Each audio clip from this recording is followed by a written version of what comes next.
my spirit or if there was something actually manifesting above the congregation. And so he tells me, I hear like the people singing, someone singing above the congregation. So I have him go back, and then I call on Steve Moctezuma, our worship leader. I call Steve up. I said, Steve, do you hear this? And I wanted to verify it twice before I told the people. You are one cautious person, David. Well, I want to make sure. I believe in miracles. You know this. I believe in the supernatural. I obviously, people would label me as hyper charismatic if that's the label they wanted to attach to me. So yes, obviously I believe in signs, wonders, miracles. We pray for the sick. We cast out devils. We believe in prophecy. I believe in all of these.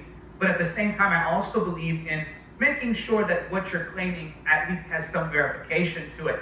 And so I talked to Nick, I talked to Steve, and then I addressed the congregation. Now, this is where it gets interesting.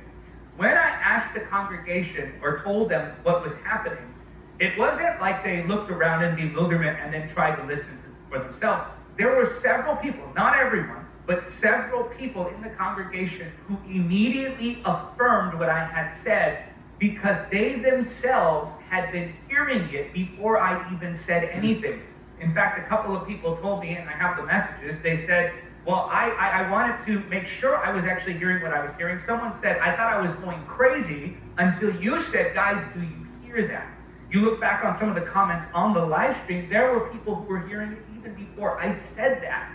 And so everyone was experiencing this supernatural angelic encounter, and we heard this heavenly singing joining with us.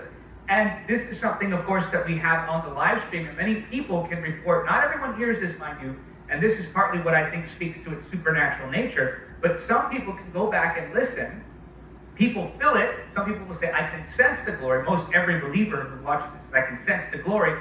And then there are many who are saying, I'm hearing this. You can hear above all of the things that I mentioned, above the path, above the backup singers, above Steve Moctezuma singing, above the congregation, you can hear like a sustained note in between it. It's ethereal, it's high pitched. I can't describe it any other way other than there was glory on what was being sung. And so many people are reporting that they can actually hear this on the live stream. And you and I got to talking about this, and I love that you mentioned to me that we had talked about this before.